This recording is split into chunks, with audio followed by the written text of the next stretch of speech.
नमस्कार, स्वागत है आपका 2 बजे के इस बुलेटिन में। मैं हूं आपके साथ आशा झा। आज की बड़ी और अहम खबर के साथ इस बुलेटिन की हम शुरुआत कर रहे हैं। कुमार विश्वास और विरोधियों के आरोपों का जवाब देने के लिए आज दिल्ली के सीएम अरविंद केजरीवाल मीडिया के सामने आए। सारे आरोपों को निराधार बताया।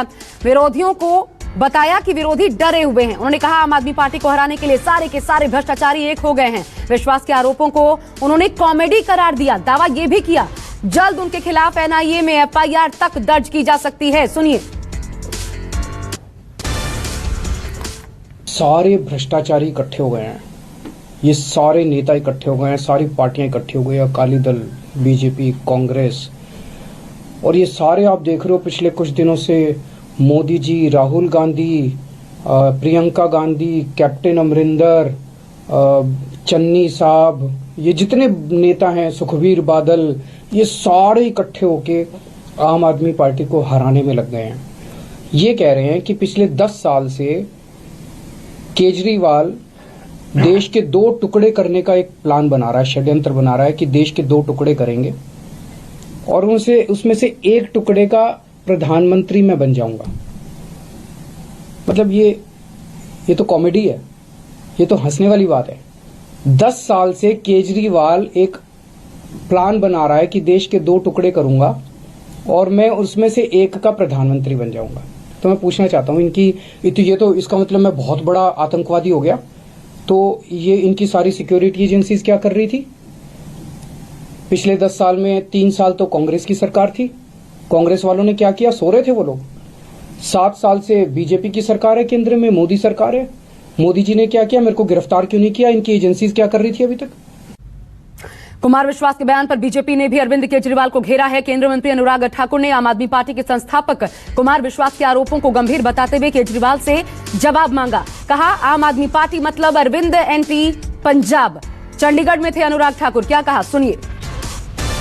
एएपी मतलब अरविंद एंटी पंजाब, अरविंद एंटी पंजाब, यही है इसका मतलब एएपी का।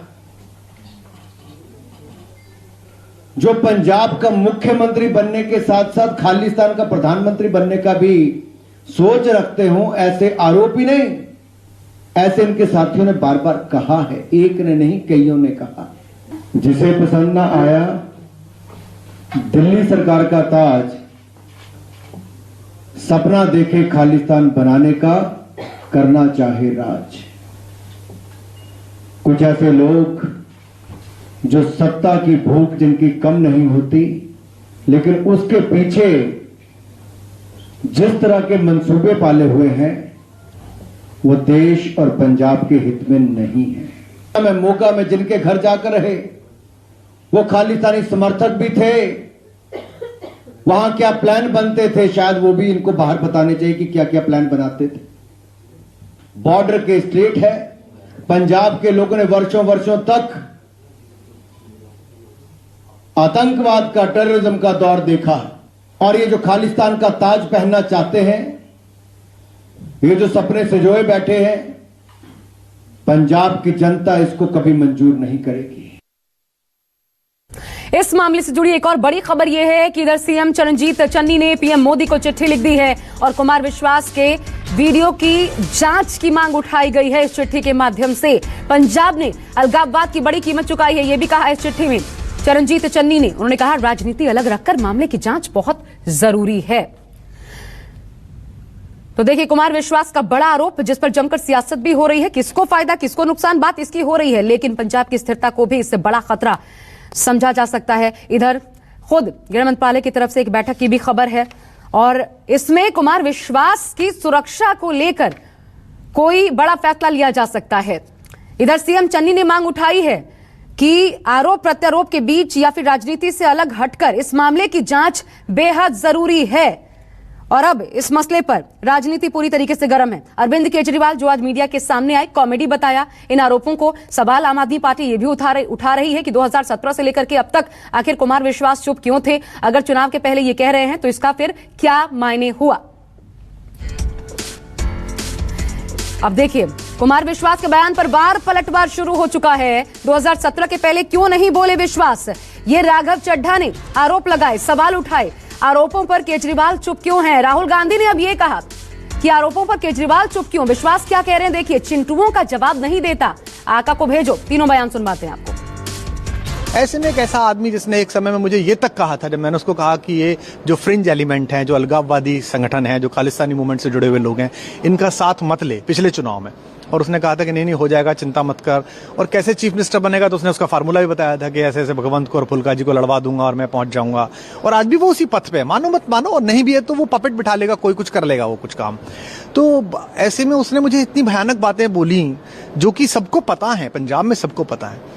कि एक दिन तो मुझसे कहता है कि तू चिंता मत कर, या तो मैं एक स्वतंत्र सूबे का मुख्यमंत्री बनूंगा। और मैंने कहा ये अलगाववाद 2020 का रेफरेंडम आ रहा है, पूरी दुनिया फंडिंग कर रही है ISI से लेके और बाकी अलगाववादी ग्रुप। तो कहता तो क्या हो गया, तो स्वतंत्र देश का पहला प्रधानमंत्री बनूंगा। कुमार विश्वास ने आम आदमी पार्टी को शुरू किया, मगर उनके आरोप के बारे में केजरीवाल जी एक शब्द नहीं कह पा रहे हैं। क्यों? जवाब देना चाहिए, और लंबा जवाब नहीं केजरीवाल जी, सीधा जवाब, हां या ना। क्या कुमार विश्वास सच बोल रहा है या झूठ बोल रहा है? सीधी सी बात है, लंबे भाषण देने की जरूरत नहीं है। कि आप लोग 5 साल से 2017 से लेकर 2022 तक चुप रहे, लेकिन चुनाव से 2 दिन पहले ये झूठे आरोप लेकर आ गए। जब आपको राज्यसभा की सीटें और मनचाहे पद नहीं मिले तो आपने ये आरोप लगाने शुरू कर दी। अगर किसी के मन में ऐसी सोच थी तो आपने 2016 में पार्टी क्यों नहीं छोड़ी, 2017 में पार्टी क्यों नहीं छोड़ी, 2018 में पार्टी क्यों नहीं छोड़ी? आप सब जो काम कर रहे हैं पंजाब, वो उस आत्ममुग्ध इंसान के कुछ चिंटू बोल रहे हैं जो हमारे खून पसीने से बनी हुई सरकारों के बाद आए हैं, है ना, मलाई चाटने। उन चिंटुओं से कहना अपने आका को भेजो, अगर औकात है ना तो आए सामान लेके, मैं भी सामान लेके आता हूं। इस देश को पता चले कि तुम क्या कहते थे, क्या सुनते थे, तुम्हारे मैसेज क्या है, तुमने बोला क्या है, पता तो चले इस देश को। आ जाए एक दिन। तो जमकर आरोप प्रत्यारोपों के बीच इधर आपको बता दें, दिल्ली में आज देश भर से आए सिख समुदाय के लोगों से प्रधानमंत्री ने इस बीच मुलाकात की है। प्रधानमंत्री को सिरोफा भी भेंट किया गया सिख समुदाय के लोगों की तरफ से। और पंजाब चुनाव के पहले ये तस्वीरें बेहद अहम हो जाती हैं। पंजाब में खुद प्रधानमंत्री पहुंचे भी थे, चुनाव प्रचार में भी जुटे थे। ये तस्वीरें आज की मुलाकात की।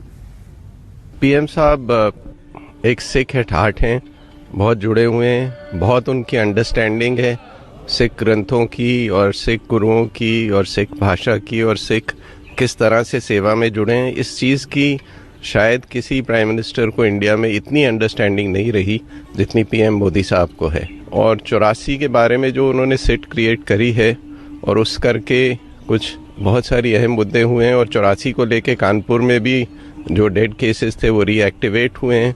तो मेरे हिसाब से ये एक बहुत अहम स्टेप है। जो उन्होंने काम किए हैं सिख धर्म के लिए, जैसे करतारपुर कॉरिडोर, छोटे साहिबजादे बड़े साहिबजादों के वाल दिवस, और इसके अलावा लखपत साहिब गुरुद्वारा साहिब का, और गुरु के लंगर की GST का।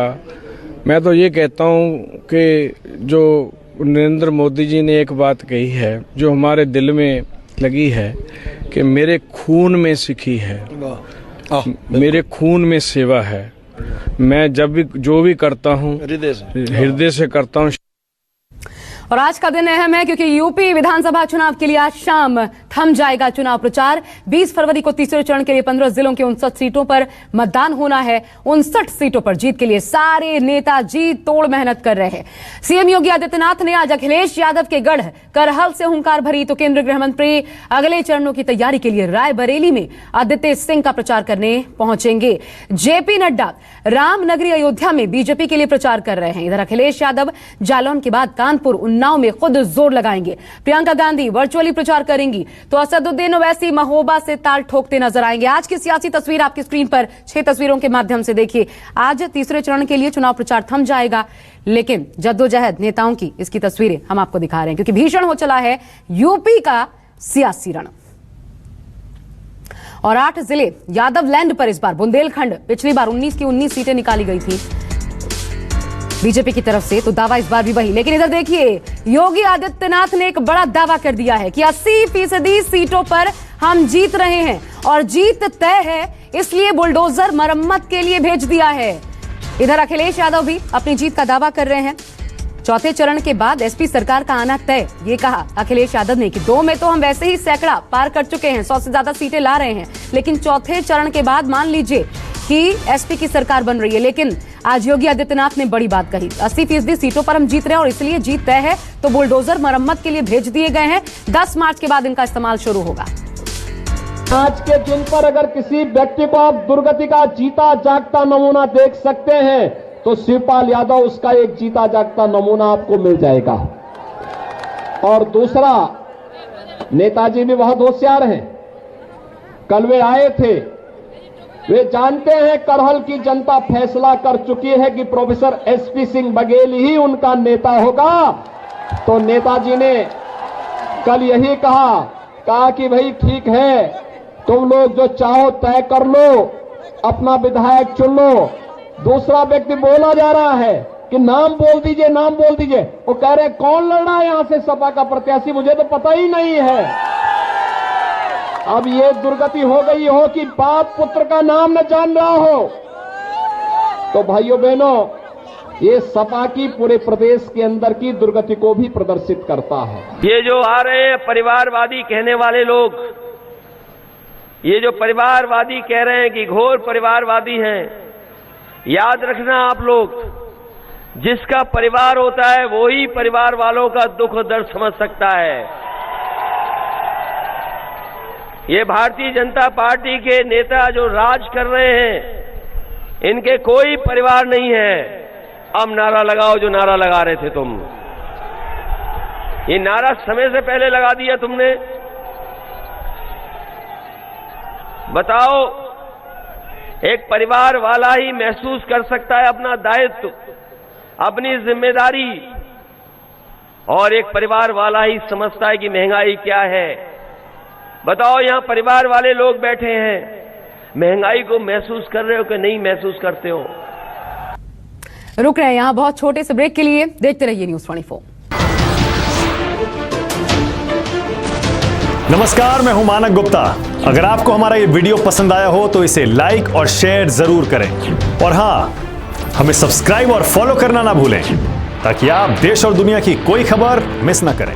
तो जुड़े रहिए हमारे साथ और देखते रहिए न्यूज़ 24।